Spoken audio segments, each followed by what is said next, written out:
Najprv sa prihlásime na našu web stránku, na náš e-shop www.wwshop.sk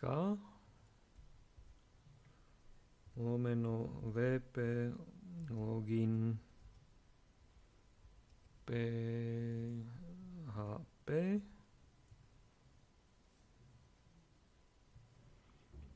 a zadáme si prihlasovacie meno a heslo.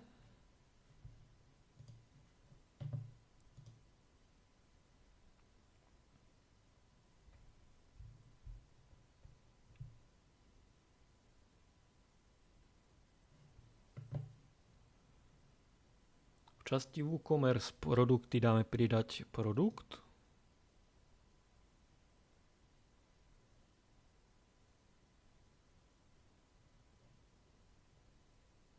Názov produktu môžeme si dať napríklad ja.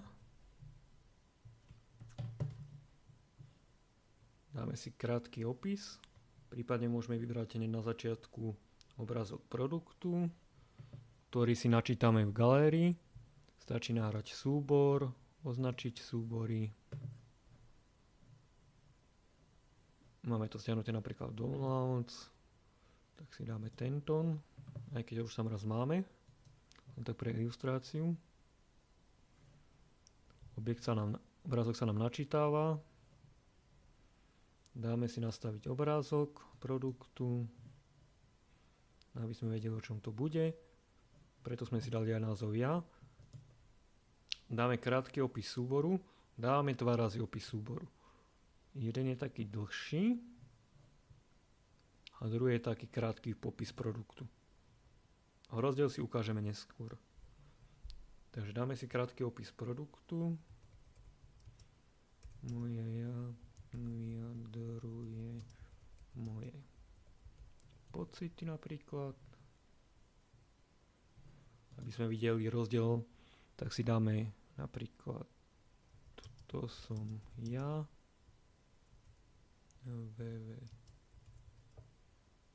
Ješková.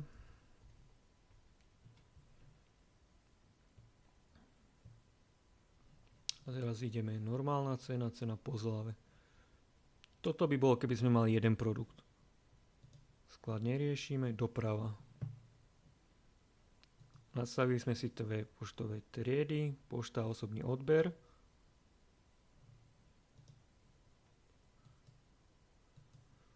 Môžeme si nastaviť bez prepravnej triedy, to bolo, keby bola preferovaná prepravná trieda. A hlavne, čo je dôležité, aby sme si tuto vzali variabilný produkt, nakoľko ponúkame veľkú tašku a malú tašku. Teraz si môžeme nastaviť vlastnosti.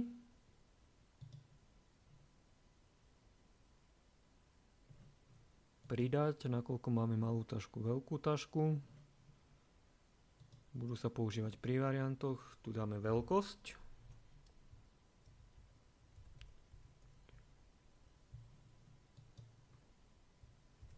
Keďže bude malá taška,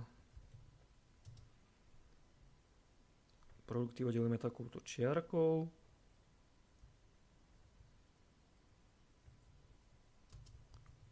Veľká taška. Dáme si uložiť vlastnosti.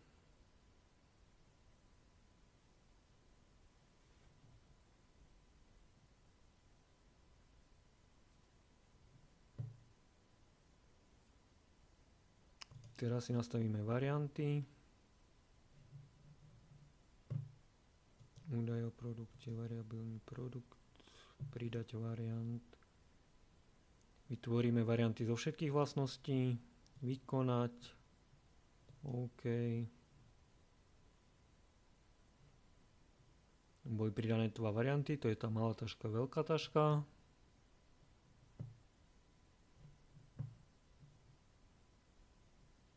Dáme si rozbaliť. Prvý variant je malá taška, tak si nastavíme obrazok pre malú tašku. Ilustračný. To je táto, keby sme mali viacej, dáme viacej. A tu sú ceny, pozrieme si variantu 25 €.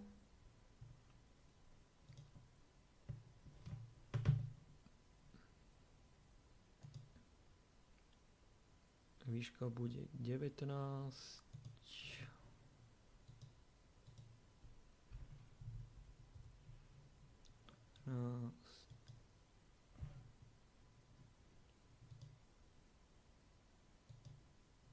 17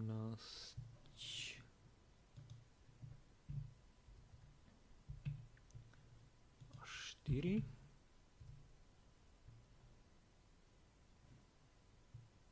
Teraz si nastavíme veľkú tašku.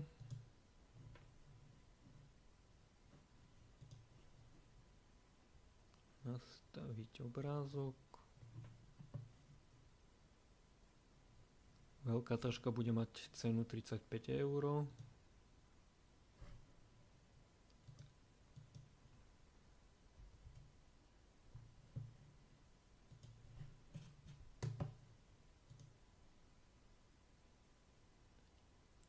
A 24, 21, 7.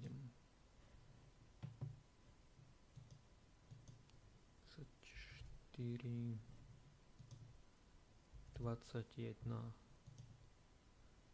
7. Dáme si uložiť zmeny.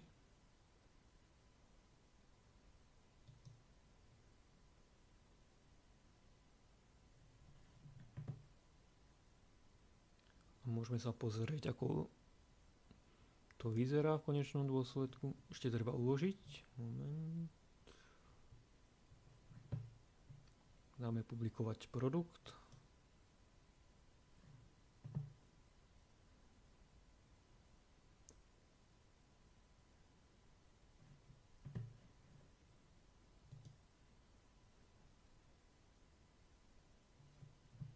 A môžeme si v obchode skontrolovať.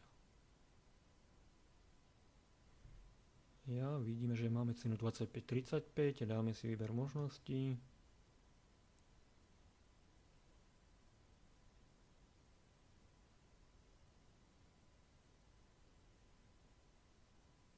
Vidíme tu krátky popis, vidíme tu dlhší popis, keby sme mali, vyberáme si z dvoch možností, malá taška, veľká taška. Keby sme dali aj pridať do košíka, systém nás nepustí, lebo bude pýtať variant. Takže si môžeme dať napríklad malá taška. Obrázok sa nám zmenil na malú tašku. Dáme pridať do košíka.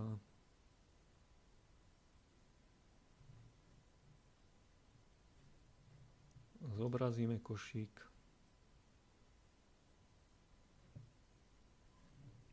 Môžeme skracovať, vyberať.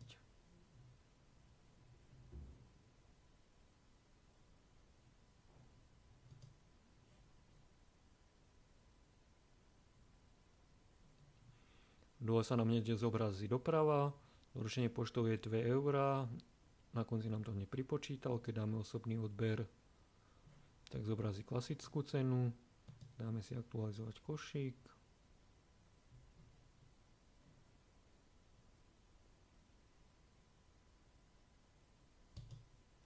skontrolovať a objednať.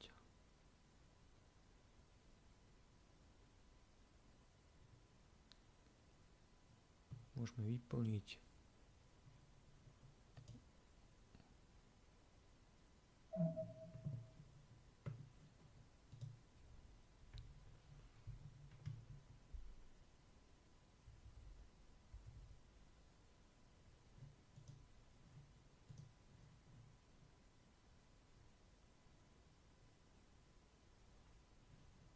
A objednáme.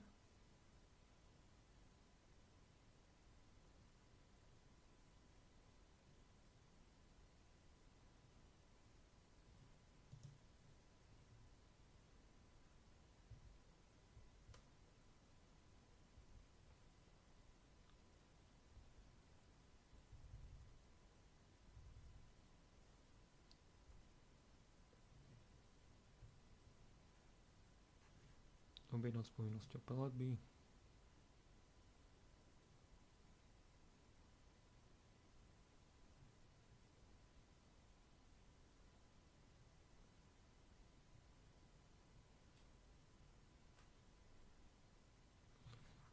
A vlastne objednávky vidíme v systéme.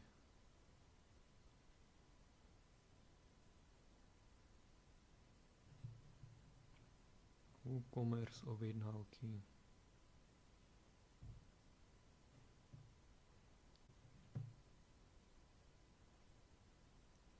Vybavenú, spracováva sa, zobrazí, môžeme si zobraziť objednávku.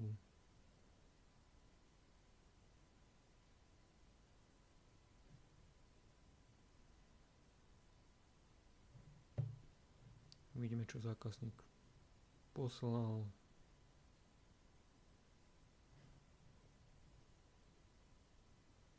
Vidíme, že je to osobným odberom.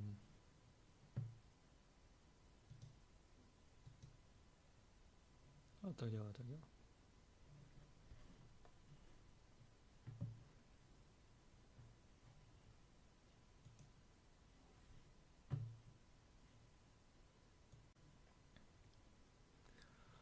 Proces objednávky na www.shop.sk.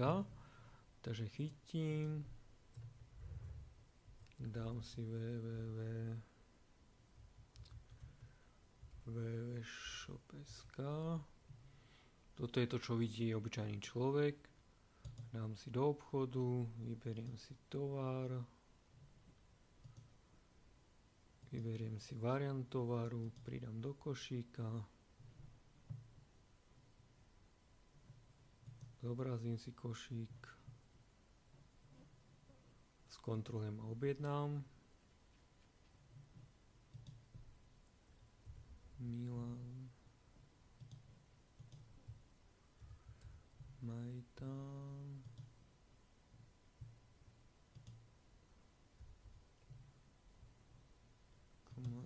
ZSK. Vyplním si formulár.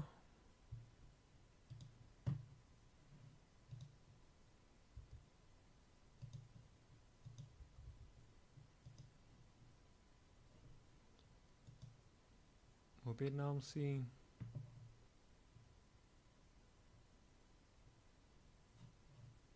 Vaša objednávka bola prijatá.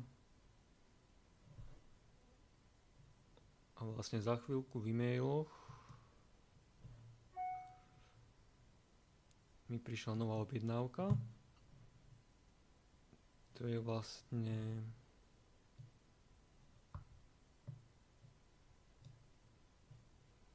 tuto ako pre majiteľa e-shopu.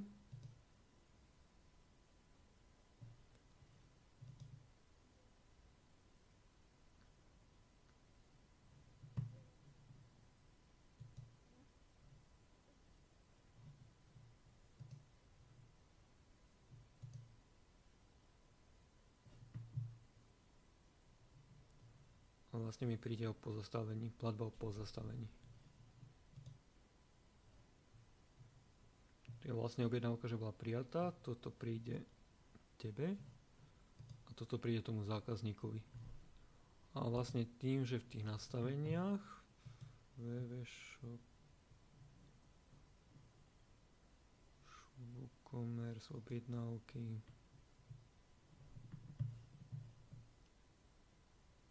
označíme ako vybavenú. Tým vlastne potvrdíme. A zákazníkovi príde e-mail.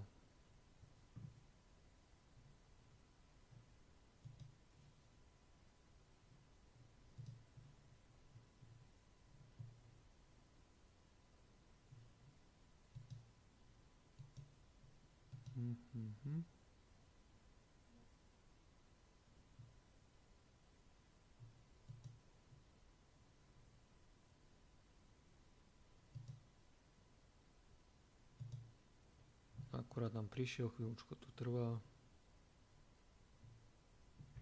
O tom, že objednávka bola vybavená. Všetky kontaktné údaje sú tu.